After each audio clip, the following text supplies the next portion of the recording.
우리 1절 말씀, 우리 먼저 1절 말씀 함께 읽습니다. 너는 내 식물을 물 위에 던지라. 여러 날 후에 도로 찾으리라. 아멘. 요 한 문장만 놓고 보면 이해하기가 참 어려운 내용입니다. 식물을 물 위에 던지라. 그런데 여러 날 후에 도로 찾는다. 우리의 생각으로는 도저히 납득이 되지 않는 말씀입니다. 그래서 식물이란 단어가 히브리 성경에서 어떤 단어를 사용했나 살펴보았더니 식물이 레헴이란 단어입니다. 레헴. 그 레헴이 음식 또는 떡 이런 뜻입니다. 우리가 베들레헴, 이건 너무나 잘 아는 단어죠. 베들레헴. 베들레헴이 떡집이란 뜻입니다. 베트라고 하는 집, 또 레헴이라고 하는 떡, 떡집. 그래서 떡을 물 위에 던지라. 어때요? 떡을 물에 던지면 떡이 다 물에 풀어져서 다 녹아 없어질 겁니다. 그런데 여러 날 후에 다시 찾을 수 있다고 오늘 말씀하셨습니다.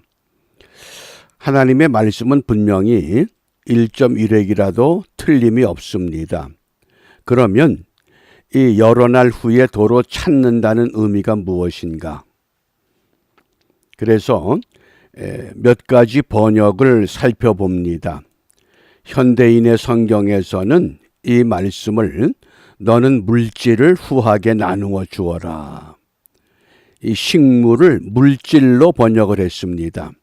그래서 물질을 나누어 주면 언젠가는 그것이 너에게 되돌아온다. 그러니까 구제를 통해서 우리가 하나님의 은혜를 확인할 수 있다. 그 뜻입니다. 또 새번역 성경에서는 돈이 있으면 무역에 투자해라. 그러니까 무역이라고 하는 것은 무역선을 통해서 물 위에 던지는 것이기 때문에 그러면 여러 날 뒤에 너는 이윤을 남길 것이다. 이익이 돌아온다. 이렇게 번역합니다. 또 공동 번역에서는 돈이 있거든 눈 감고 사업에 투자해 두어라. 참고 기다리면 언젠가는 이윤이 되어 돌아올 것이다. 문장은 이해가 가능합니다. 그런데 전도서 1장부터 12장의 맥락과 성경 전체의 맥락에서 과연 이 식물을 물 위에 던지라고 하는 이 가르침의 의미가 무엇인가? 우리가 그 의미를 이해하기 위해서는 가장 중요한 것이 11장의 본문에서 이 말씀을 어떻게 진행해 가는가? 본문의 맥락 속에서 그 식물의 의미를 찾는 것이 중요합니다. 이게 첫 번째 과제입니다. 그래서 2절 말씀에 보면 7에게나 8에게 여러 사람을 말하겠죠. 나눠줄지어다. 나눠줘라.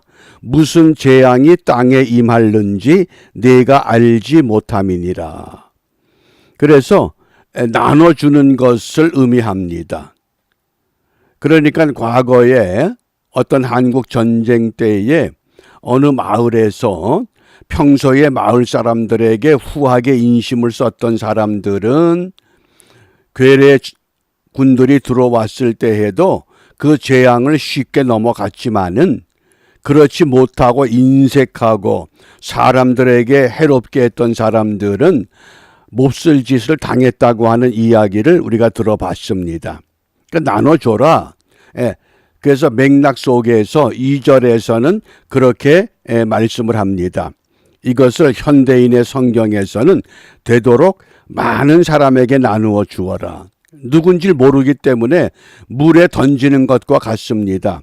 왜? 이 땅에 무슨 재난이 일어날지 알 수가 없다. 또 6절 말씀에 보면 이 식물을 이렇게 또 우리가 맥락에서 본문에서 이해가 가능합니다. 너는 아침에 씨를 뿌리고 저녁에도 손을 거두지 말라. 이것이 잘 될는지 저것이 잘 될는지 혹 둘이 다 잘 될는지 알지 못함이니라. 씨를 뿌리는 것과 같다. 그래서 씨를 뿌린다고 전부 30배, 60배, 100배의 결실을 거두는 것도 아니라고 하는 겁니다. 어느 것이 잘 될지 모르니 부지런히 씨를 뿌리면 분명히 거둘 것이 있다고 하는, 그러니까 하나는 구제와 나눔을 통해서 또 하나는 씨를 뿌림을 통해서, 이것이 전도서 11장에서 식물을 물에 던지라고 하는 그 의미라고 우리가 이해가 가능합니다. 그런데 제가 이 말씀을 묵상하다가 이 레헴이라고 하는 떡을, 음식을 물에 던지라, 과연 떡이 무엇인가, 이 말씀을 묵상을 하는 가운데에 예수님께서 요한복음 6장 48절에 내가 곧 생명의 떡이로다 이렇게 말씀하셨습니다. 내가 곧 생명의 떡이다. 그런데 생명의 떡이 되신 예수님을 하나님께서 어떻게 하셨습니까? 이 세상에 던져버린 겁니다. 그 던져버린 증거가 무엇인가요? 십자가의 그 진한 고통 가운데서 나의 하나님, 나의 하나님, 어찌하여 나를 버리셨나이까? 엘리 엘리 라마 사박단이 이렇게 절규하신 겁니다. 마치 아버지로부터 버림받은 아들 같은 이 엄청난 고통과 이 괴로움 가운데서, 그런데 공교롭게도 독일의 실존주의 철학자 하이데거가 인간을 이렇게 정의했습니다. 인간은 어떤 존재냐? 절대자로부터 이 세상에 내던져진 존재다. 그래서 독일 단어로 게보르텐하이트 그럽니다. 이거를 철학에서는 다스딩 그러는데, 인간은 던져진 존재다. 오늘 저와 여러분은 내가 지금 있는 그 자리에 던져졌습니다. 내가 던져졌지만은 던져진 목적이 있다는 겁니다. 우리 예수님께서 생명의 떡이시기 때문에 하나님께서 그 아들을 이 땅에 던지셨습니다. 그런데 그 십자가의 고통의 과정 속에서 나의 하나님, 나의 하나님, 어찌하여 나를 버리시나이까? 그렇게 절규하시다가 나의 영혼을 아버지 손에 부탁하나이다. 텔레스타이, 다 이루었다. 아버지의 뜻을 완전히 이루는 순간, 모든 것을 다 성취했다. 바꿔 말하면 하나님의 계획, 하나님의 의도, 하나님의 뜻을 완전히 깨닫게 되면, 그러면 분명히 식물을 물 위에 던졌는데 여러 날 후에 거두어 드리는 것이 있다고 하는 것을 우리가 깨닫게 됩니다. 어떻습니까? 저는 그래서 이 말씀을 확인하고 상당히 기뻤습니다. 전도서를 수도 없이 읽었는데 이렇게 제가 이것을 해석하는 것도 처음입니다. 식물을 물에 던지는 식물이 무엇이냐? 우리 하나님께서 그 아들을 이 땅의 죄인들을 위해서 레헴이라고 하는 생명의 떡을 던져주셨구나. 그것이 던져진 존재지만은 그 던져진 존재를 통해서 저와 여러분들이 그 떡을 먹음으로 인해서 생명을 얻었습니다. 그 생명을 받은 사람들이 지금도 어떤 사람은 거리에서 전도지를 나누어 줍니다. 그게 뭡니까? 생명을 나눠주는 겁니다. 누군지도 모릅니다. 그 사람이 그 전도지를 읽을 수도 있고 버릴 수도 있고, 그러나 우리는 내가 받은 그 은혜 때문에 생명의 떡을, 그래서 우리는 오늘도 생명을 던지는 삶을 결단할 수밖에 없습니다. 나를 왜 이 자리에 두셨는가? 나로 하여금 생명을 던지는 삶을 살아야 하는 책임을 오늘 우리에게 맡겨주신 줄 압니다. 또 배고픈 사람들에게는 떡이 필요합니다. 최근에 그 미 국무장관이었던 폼페이오 장관이 회고록을 하나 발표했죠. 이것이 지금 화두가 되는데, 한치도 물러서지 마라. 내가 사랑하는 미국을 위한 싸움이다. 그러면서 그 책이 17장으로 구성된 내용 가운데에 거의 북한과의 그 회담을 위해서 했던 그 내용들을 다루면서 김정은은 주한 미군 철수를 요구하지 않았다. 이것이 뭐 굉장한, 그래서 김정은이 미군 철수를 원하지 않는데 사람들은 거기에 만족하려고 그럽니다. 근데 잘 생각해 보셔요. 김정은의 북한의 주장이 바뀌었습니까? 왜 주한 미군 철수를 원하지 않느냐? 목적이 다른 데 있습니다. 북한이 지금 원하는 건 여전히 70년 동안 세 가지가 똑같습니다. 첫째, 종전선언. 그 다음에 두 번째는 평화협정. 그 다음에 세 번째는 연방제 통일. 그래서 김정일이와 김대중 대통령 때의 회담을 통해서 연방제 통일, 이게 안 되면 낮은 연방제 통일, 그 낮은 연방제 통일을 위해서 주한 미군 철수 안 해도 된다. 왜? 그냥 중립군처럼, 중립국의 그 군인들처럼 가만히 있기만 하면 된다. 철수 반대하면 즉각 반응이 나타나기 때문에 그냥 감추어진 의도를 모르는 겁니다. 그런 숨은 의도를 가지고 있기 때문에, 그러니까 또 한편에서는 그럽니다. 성경에 보면 원수를 사랑하라고 그랬다. 제가 그런 얘기를 합니다. 그러면은 김정은이가 원수냐 사탄이냐 적그리스도냐?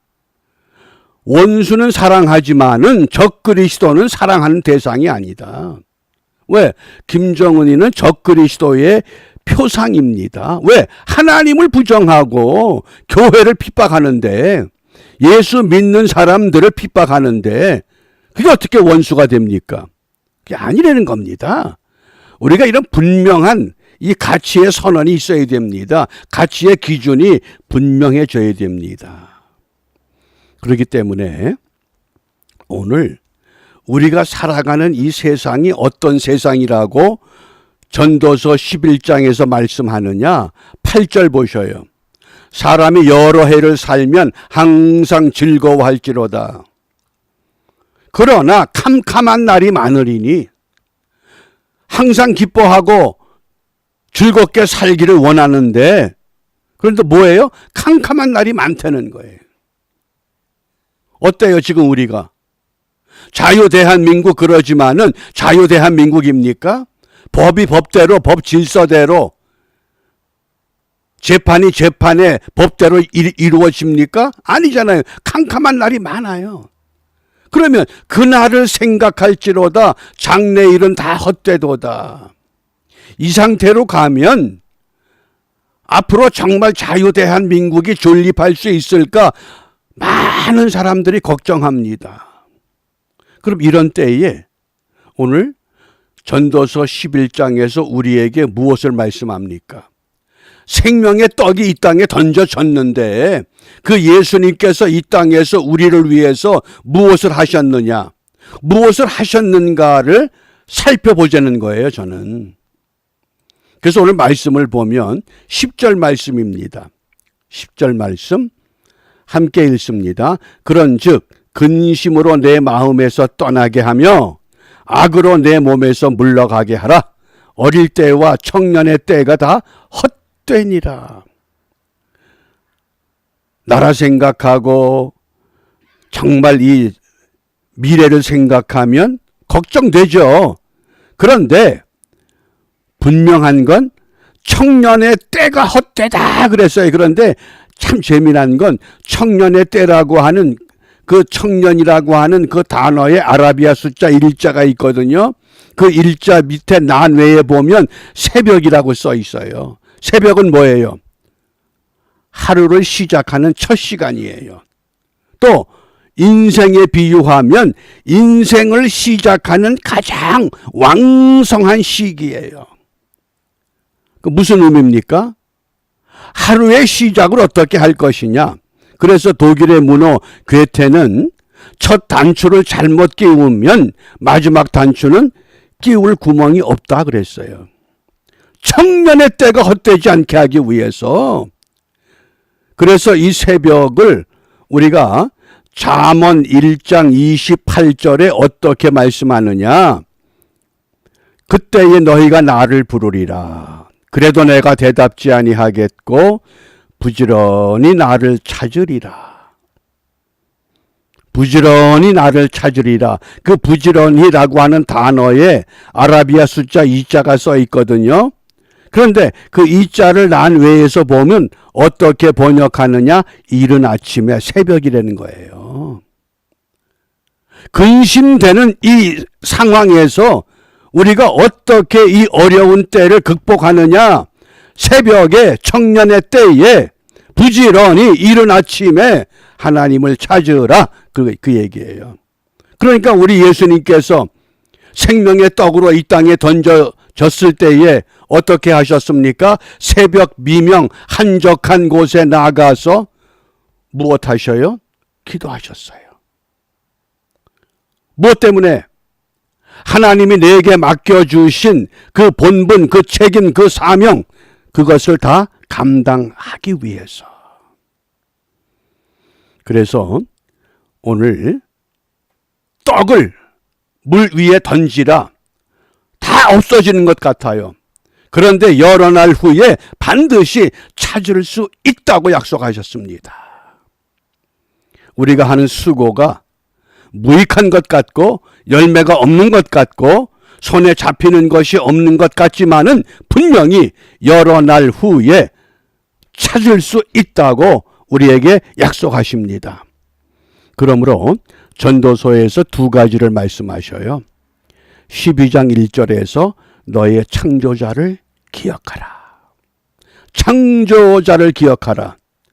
그 다음에 전도서 7장 14절에서 형통한 날에는 기뻐하고 곤고한 날에는 깊이 생각하라 그랬어요. 히브리서 기자가 무엇을 생각하라 그럽니까? 예수를 깊이 생각하라.